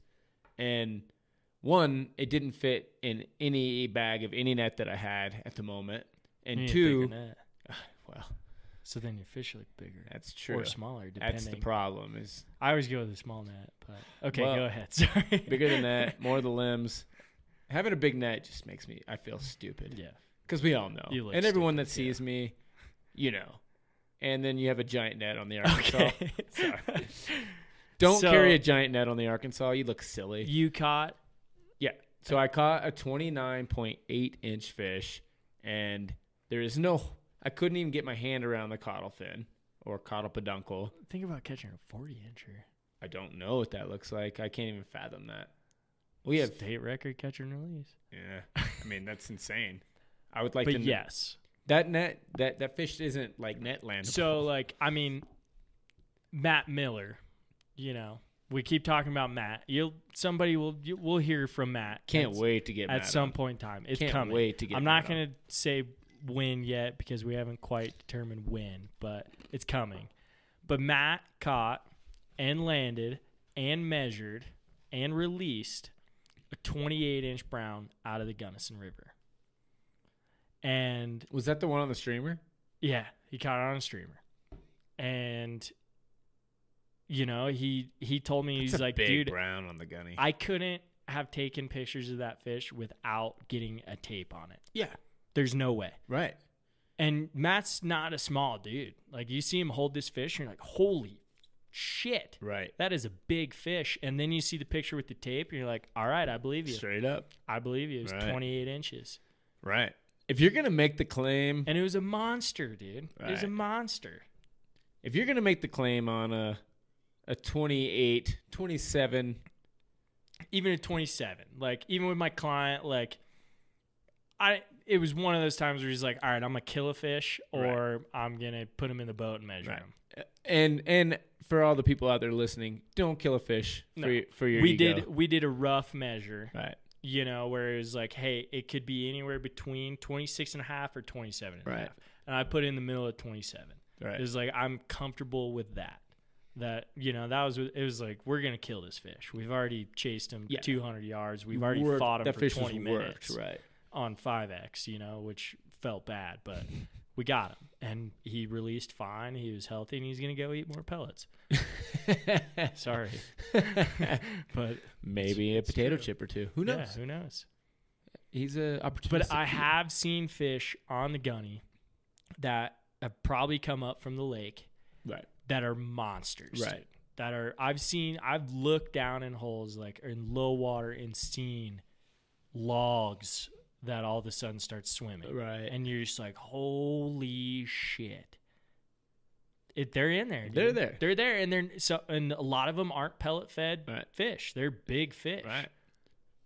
And you know, and to the untrained eye, pretty hard to tell a lake run fish from a stalker too. It is. By the way, Yes, it is. Um, And I mean, I could go on for stories about hooking big fish all day, but right, you know, I had a client hook a fish that, I mean, same kind of tarpon move. Like, I mean, breached 5 times, just tail dancing down river, and couldn't even get him in the net, dude. We broke him off at the net because I couldn't get his head in the net. I was like, there's no way I need a bigger fucking net. We need a bigger boat, dude. Like, we need to put another buoy on this fish. Like, it's not happening, dude. Like, and like, I think it was like a week later, some dude spin fishing with a worm pulled him out. yoinked him. Pulled him out and threw him in the cooler, dude. It's going to be delicious. I hope it tasted like shit. I guarantee it didn't taste great. Some dude with a cowboy hat that was fishing down there for weeks. He pulled it out of the same hole. And it was just like, but I looked at him, I was like, dude, that's got to be a lake run. I saw him Right. face to face. Like, I was in the water with the net. He and might as well be a Steely. Like, That's how I was like, fucking A. He wasn't that, like, gunny, like, Right. bright red. Like,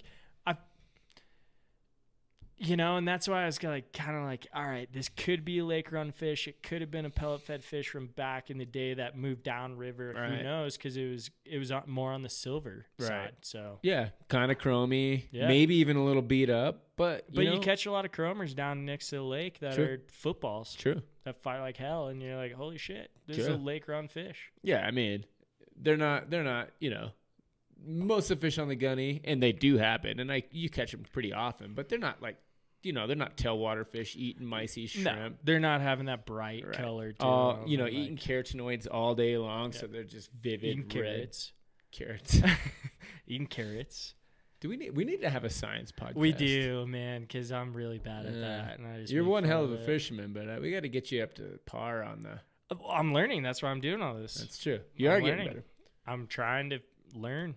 Yeah. Well, Kevin blew my mind. blew my mind after our my podcast. That's why I want to get him on again. I put on the intro, like I kind of dragged the intro out because it was late at night and I had a couple beers and I was like, all right, I got to get this done with now. And like, I did the intro, but I was like, man, if I could have recorded some of the shit we talked about before the podcast and after the podcast, Right. like if I could record all that banter and all that just BS that we're just having a beer over, like, because for some reason the microphone like holds people back a little bit. Right. But that's the goal, is to like open up, and like it's hard to at times. Well, but and the mic only knew him drinking 2 beers. He didn't know what happened after the second. yeah, when we had some elk tacos and like Yeah. had another beer and hung out, and he just starts going. And you're like, I wish we could record all this, because I was blown Right. away, dude. I mean, I can tell you like a lot about fishing, and I could put you on the boat and teach you how to fish and do different things, but some of the times it's like I'm just sitting there just dumbfounded. Like, I had no idea. No fucking clue that actually went on in the river. I just thought that was just trash floating down the river. I just fished this. Yeah, I just do this, man. I 'Cause just it teach people how works. to fish. But now I'm learning. It's good to have people like Kevin on and you on too, talking about carrots and whatever.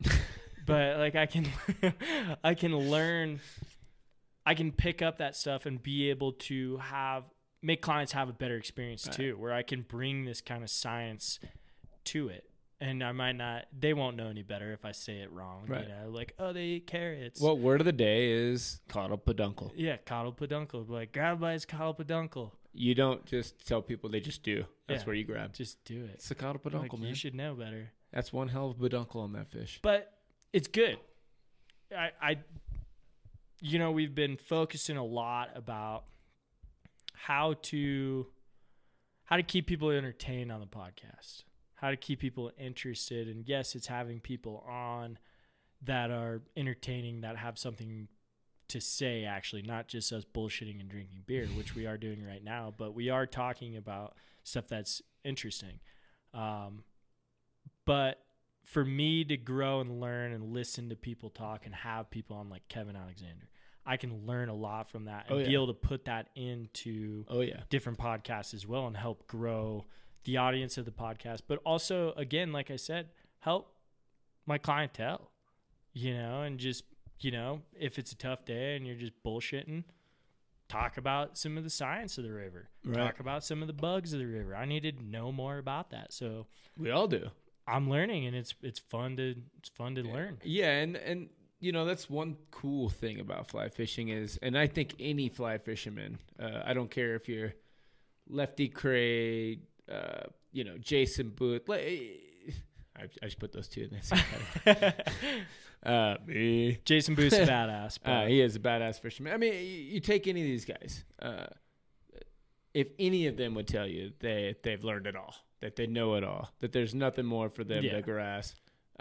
One, they're the biggest arrogant piece of shit you'll ever meet. People who act like that, exactly. Right. Like, you don't know shit. Right. And you're not willing to learn shit. There's so much more to learn. Even if you think you know it all, you learn all the time. And if you're not learning, you're not trying. You know? You're not working hard enough. No. Because there's so much out there.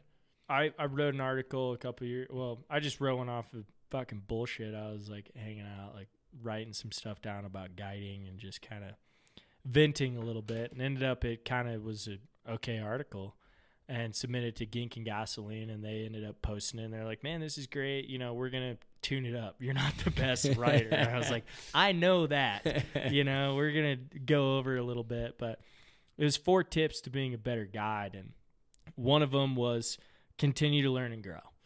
If you can't continue to learn and grow in fly fishing or as a guide or as a fisherman, then you're not going to go anywhere. If you have it in your head that you're the best, you've learned it all, you don't need to know anymore, you're fucked. You're already behind. Yeah.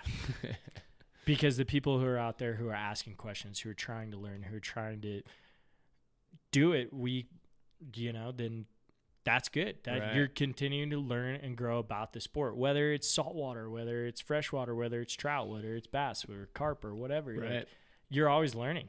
Right.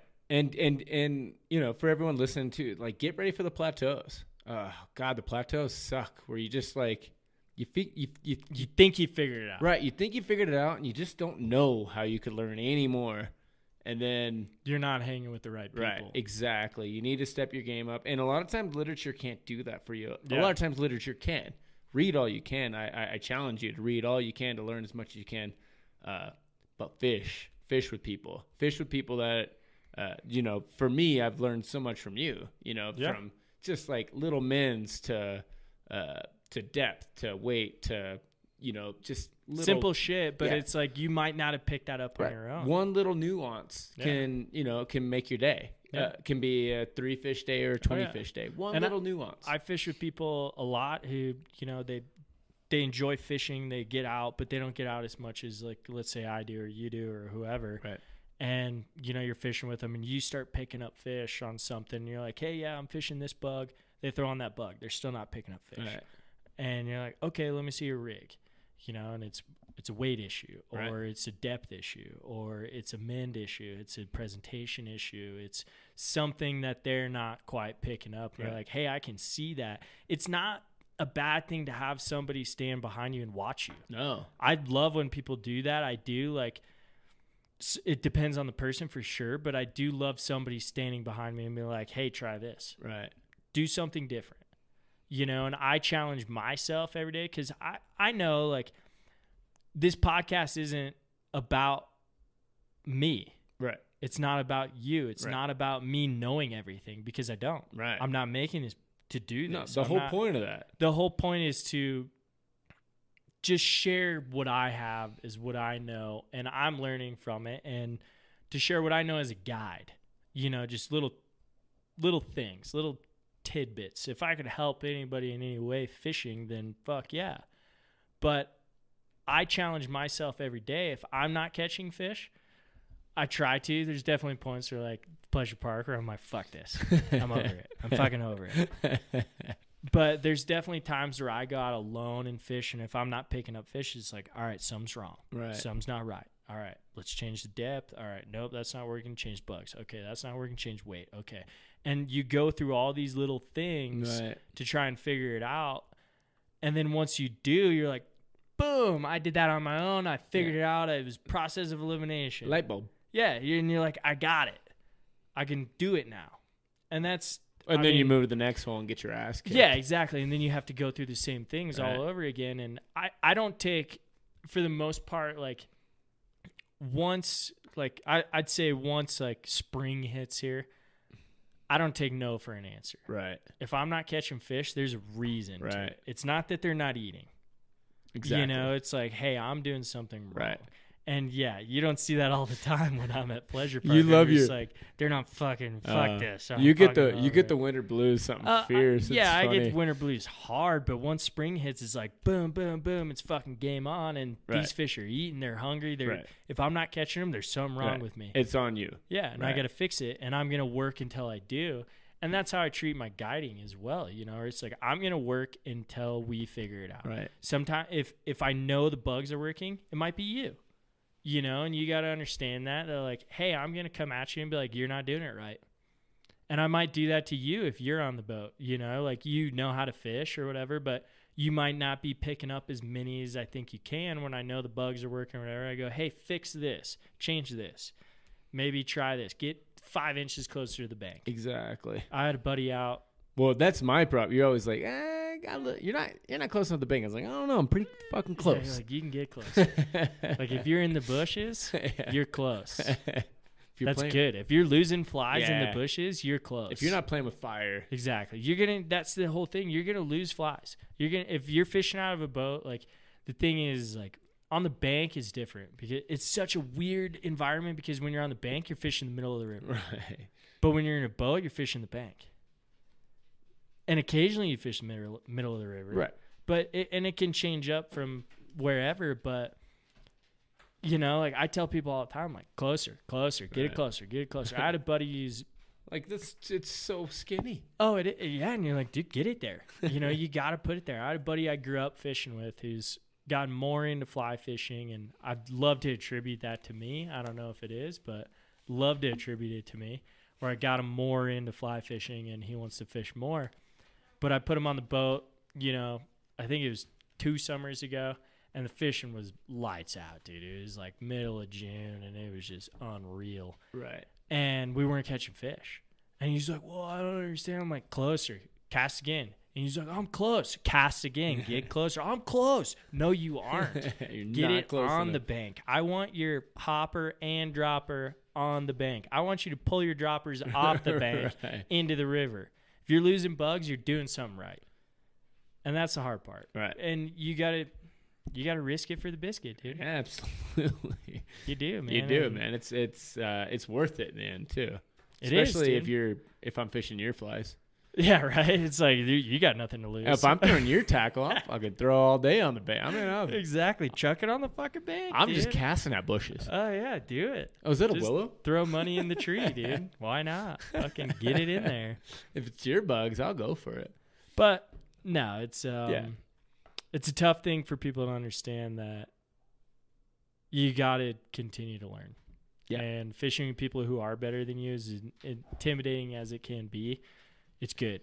Yeah, that's another good point you just made. I'm gonna Yeah, grab beer. You need one? I would love one actually. I'm still listening. No, you gotta. For me, you know, I'd become a pretty decent fisherman. I would still say I'm probably a pretty decent fisherman.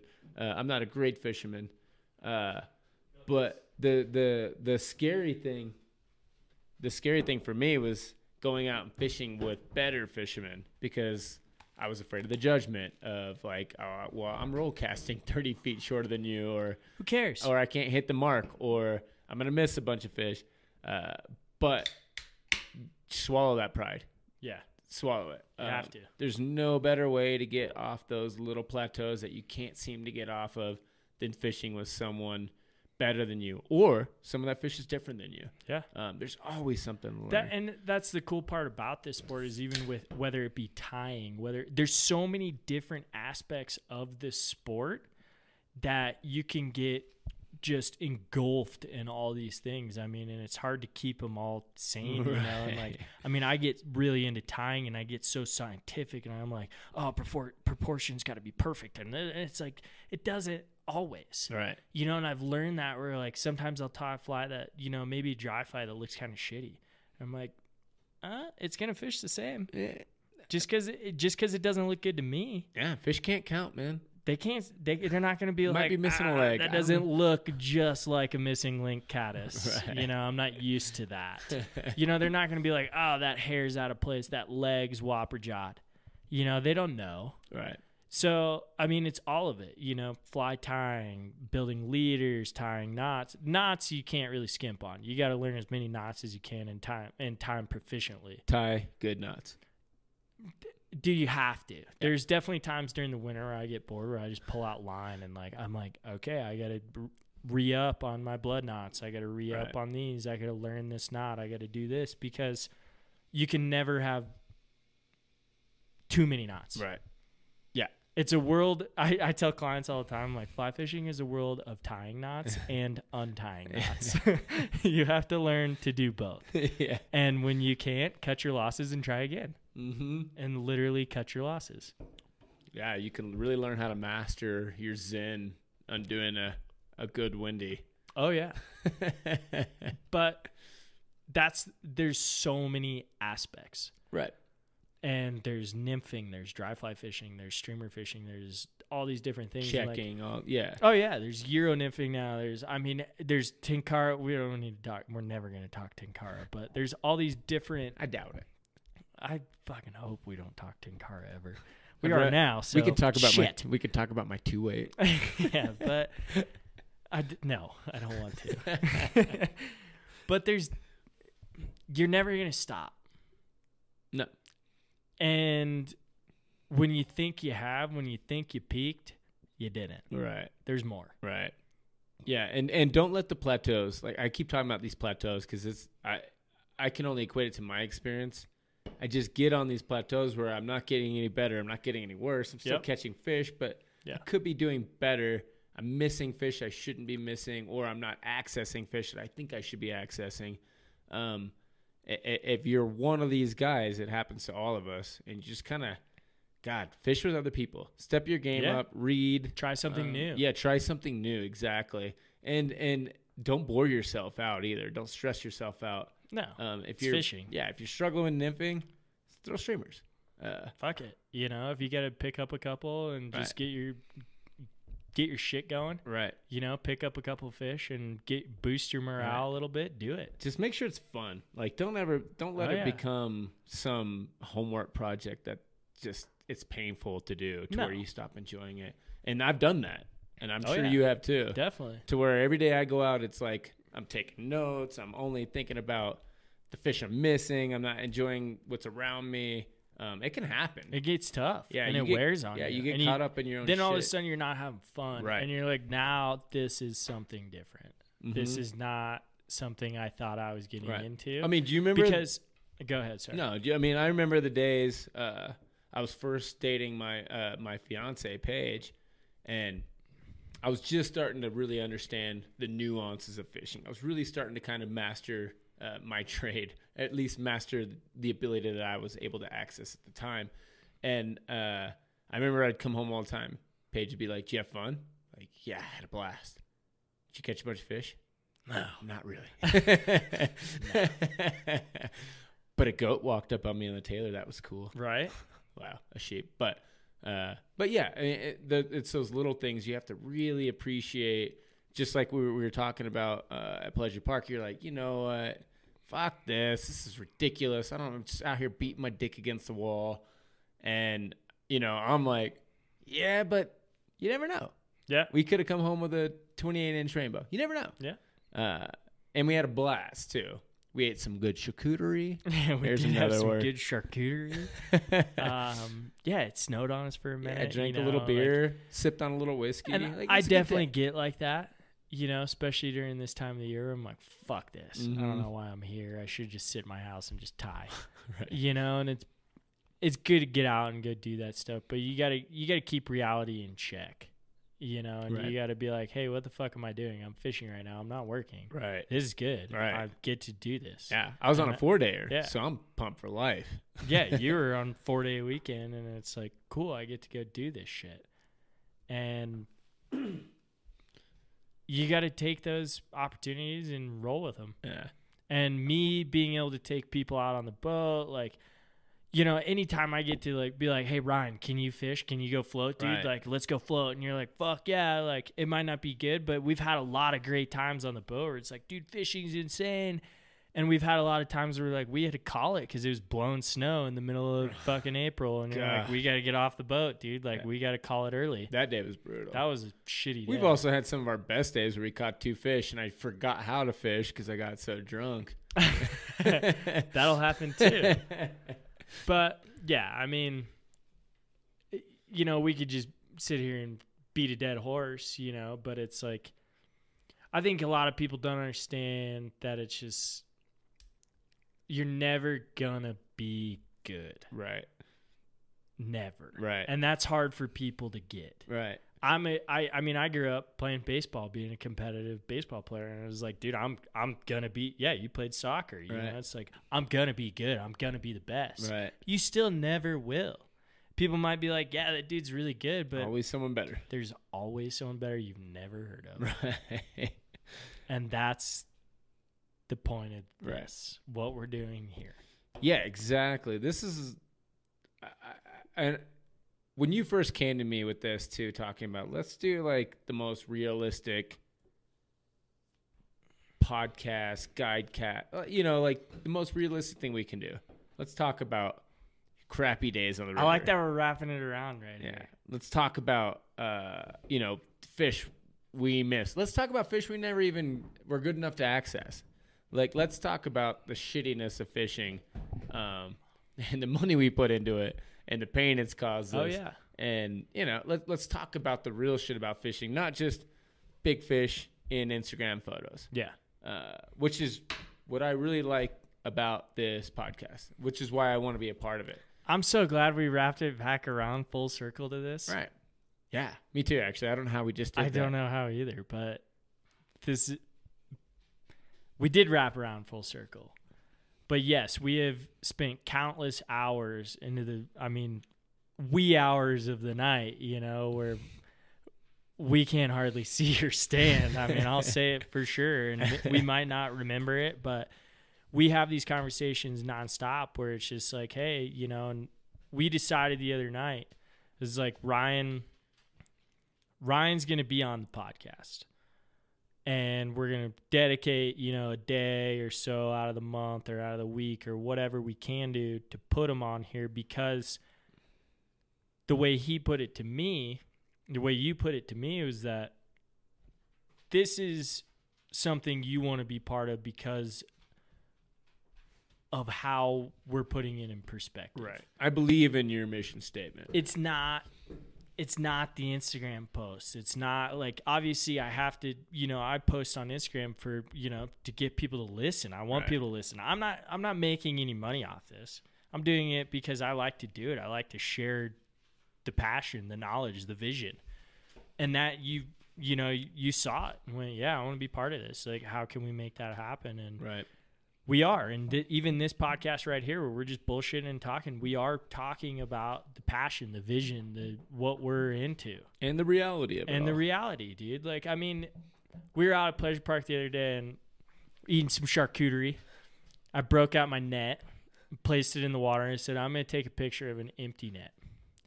You go, well, you know, you kind of looked at me and kind of laughed, you know, and I was like, dude, the reality is this net isn't full all the time. But people on Instagram want you to believe it's full all the time, and it's full of big fish all the time. Right. But that doesn't happen all the time. There's also the big fish that didn't get posted. Exactly. Did they happen? Yeah. People out there listening, that fish happened. Just because it didn't make social media, enjoy that fish. It's crazy that we're in this world now with social media where everything can be posted, everything can be live, everything can be a video, everything can be shown in like what people are doing. Right. And it's wild. I mean, even on guide trips, like, I don't take pictures all the time. My clients might, you know, I'm not involved in them. Sometimes I am, you know, if I am involved, I'm like, hey, you mind send that to me? You know, like maybe I was holding the fish or maybe I was helping out. But like, you can go to the guided trip Instagram. You can. And there's not many pictures of me holding fish. Right. There's a couple, but a lot of it is clients holding fish. There's little kids holding fish. There's, you know, things that it's like, it's not about me. Right. And that's the thing, is sharing the passion, sharing the vision, sharing that we get to do something every day that not a lot of people get to do, and share the knowledge and share the vision. And food for thought. So say I spend $400 and what do you charge again? $450 or something. Say I spend $450 and I go fish with you and I catch a really nice 18-inch rainbow or brown, say, can I please hold that fish? It's not a low water year. It's not. That's the thing. It's not a low water year. The fish is healthy. You've told me you've instructed me how to hold the fish. Can I hold my own fish, please? Yeah. Fuck yeah. Yeah. I don't hold them. Right. I I want to see. When it's I pay you. the It's money. about Right. you. Right. It's about you. I don't want to holding be the standing fish. behind a guy No. while he's holding the fish out. It's about you holding the fish. Right. Because that's what matters to you. Right. And we're in the service industry. Is as much as you break it down that we're just, we're here as professional guides, and yeah, we have this influence, we have all this shit. It's not about us. Right. We're in the service industry. True. We're in the customer service industry. Yeah, let's The call most it what it is. That's what it is. Right. We're customer service. And if you don't let somebody hold a fish, like there's definitely occasions where I'm like, hey, look, I need to get this fish back in the water. Right. We handled it too long Right. or whatever. Like, we need to put it back. We're going to catch another, like, in a better situation. Yes, we'll get a picture. But this is not the right situation. But again, yeah, you can look at the Instagram, you can look at Facebook, wherever. I'm not holding fish for clients. Right. I'm not holding many fish for me. Right. Like it's not about that. It's I have some really nice photos of you holding fish. I'm sure you do.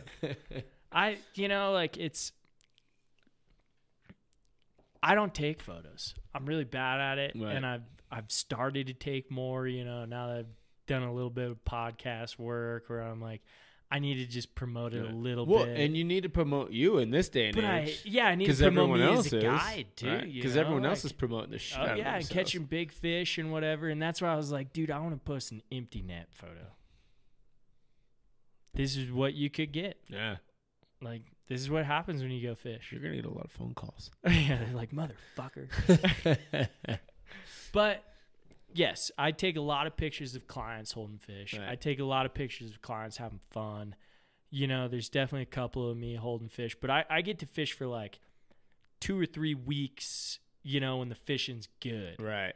And that's like usually like into May, into June, or into June, not end of June, into June, where I get to get some fishing in, and it's like Right. bonkers. There's no clients there, and it's just like us having fun. They're just not out of school yet, or who Right. knows, maybe their parents or whatever. Like, And we're seeing those lulls less and less. Like, those Yeah. almost don't even exist anymore. they're starting to get less and less, where it's like I might not be able to get out and fish. But off-season fishing is... Oh yeah, it doesn't happen. Like, winter is the time, or like Right. I go out and fish in March, and March is a great month to fish. But all of a sudden, I've been starting to get like guide trips in March, and then April, Right. and then all of a sudden, May. This last year, it was like we barely had a runoff. It was like 2 weeks. I barely got to fish, and it was like, cool, let's make money. Right. Let's teach people how to fish. But that's the movement this is about. Right. And we're not normal. We are normal people. We are actually average Joes. We are. But, the fact is we've talked about it a lot. We don't want to be the people that are blown up on Instagram for catching massive fish all the time. Right. We're not those people. We don't do it. And the fact is, they aren't either. They might catch one every Right. now and then, a couple every now and then, or they hold those photos, or they might change directions with those fish. Change their hat, change their shirt. Who knows? I've heard so many horror stories. I count spots. I know. I know that's that fish. I know. I'm counting But spots. it happens just for the Oh, Instagram of post. course it does. Just for the post. I know. I mean, it's all about the post. Like I said, if a fish is caught in a river and a photo's not taken, didn't happen. It didn't happen. Can't be true. No. Can't be true. Didn't make Facebook. Didn't make But- Instagram. Didn't have a clever post behind It's that. also one of these things too, where it's like you heard all the stories about your dad or your uncle or your grandpa, or like you went and fished with these guys and you never really took photos. You caught fish. You had a great time. And maybe a Polaroid was taken every now and then. Maybe a Kodak moment happened. Right. My dad was a photo dude. Like I told you, I'm gonna show you a couple pictures, but like there's tons of Kodak moments where he was constantly taking photos. Right. But it's not like it was all over the internet. Well, it wasn't. It was for him. Right. It was for his. He just wanted those. Exactly. And now it's one of those things where it's like, I'm not cool Right. unless I make an Instagram Right. post. Right. And I'm guilty of it. Same. We all are. This happened to me. This is when I had my kind of epiphany, if you will. But I'd caught a really nice fish on the Taylor, and my camera, my phone at the time was kind of a piece of shit, so it would just die if it got cold or if it got hot. So I land this beautiful rainbow, and I'm going to, I got him in my net. I'm getting my camera out, and I get my camera out, and I'm getting ready to set the fish up for the perfect photo. It's gonna be a perfect photo. And right when I grab my camera, I look, it dies. And I put my camera away. I let the fish go. Turns out I probably let the fish go probably a minute sooner than I would have if I had my camera. Fish went away perfectly. Now nobody knows about it. And I walked to my car salty, and I fished the rest of the day kind of salty that nobody saw my fish. And it took till I got home, and then I realized, like, holy shit, man, I was upset all day that I didn't get a photo to post that fish. What? Yeah, for what? I don't even know. I mean, I was upset. I wouldn't say distraught, but I wasn't stoked. Oh, yeah. It left a little bit of a hole in my heart, you know? And that's it definitely does. That's when I kind of reassessed, like, what is this about for me? Not doing something right. And I wasn't judging anyone else. I wasn't dogging anyone else. I'm like, man, this is not the dude I wanted to become here. I remember, 5 years ago, I was just pumped to catch a fish on a creek, Yeah, right. And now I'm like upset because I catch a 21-inch rainbow. Right. Yeah. And I was destroyed. It's hard. Yeah, and I reassessed. I sat down, everything but cried about it. And needed some rum. Right. Just get a little rum in. If I would have had rum, I would have cried a bit. Maybe I would have wept. Maybe just a little weeping. But yeah, it was one of those things. I'm like, man, I became rewired. Yeah. Like, this whole social media rewired me, and I'm not telling you I'm back. I'm not telling you I've figured it out. I still like, if I catch a nice fish and I don't get the post, like, it still hurts me a little bit, So I'm still trying to get away from fishing with my camera every day. Well, and that's just kind of how it's going. Right. I mean, you look at this time of the year, it's all shows. Right. The fly fishing shows, the expos, all the shit. And it's just people, it's people whoring out. Come here, do this. I get it. It's part of their business. They do it but we did, I'll be honest here, we did talk about it, and you're like, man, I'm surprised you weren't at the shows, I was surprised you weren't. Talking to people or just going and checking out. And I had a moment of realization where I was like, there's not many people I really need to talk to, I feel like. Right. There's people who are definitely influences in the game, in fly fishing, and are big parts, but I don't need to be part of that. Right. I don't need to talk to those people. I want to talk to the people that are the average Joes, that are the people who no one knows about. Well, and our listeners can follow us as we continue to not be popular. Yeah. I hope it goes that way, honestly. I want listeners. I want people to be engaged, but, it doesn't need to be this whole big sellout thing. Right. Like I said, the reason I joined in and the reason I want to do this with you is because I like your mission statement. I like that we are going to talk about the realities, the reality of fly fishing, not the glory, not all the amazing things that come with it. And don't get me wrong, it's an incredibly rewarding sport. Yeah, it's something that's taught me not just about fishing, but about life and about myself, if anything. Right. It's such a good sport to get tangled up in, emotionally, physically, philosophically. It's one of the best sports there is. But I'm afraid of what it's becoming. So that's kind of, that's what this is for. Right. That's kind of why that's why I want to jump in on this. I hope we build a movement. Right. I hope we build something that is different. Right. I hope we build something that's not this huge thing where you need to up yourself and feel better about yourself if you catch a fish or post it or whatever. That being said, we're going to get a bunch of emails talking about how hypocritical we are doing a fucking podcast. hope so. I hope so, because we already talked about it. Yeah, we're doing a podcast, Right. but it's like it's about something different. Right. It's about sharing how we feel. It's Right. not about this whole thing like we want to be popular. Right. We want our very few listeners to embrace what we're saying and hopefully take a little bit away from it. Yeah, and we're going to. Yeah, I think so. Yeah. It'll happen. Yeah, I think so. So, man, We just did 2 hours. that's 2 hours. Yeah, hour 53 right now, but I'm not even that drunk yet. but Ryan's gonna be bigger voice on the podcast. That's the moral of the story here. But we were just kind of BSing a little bit.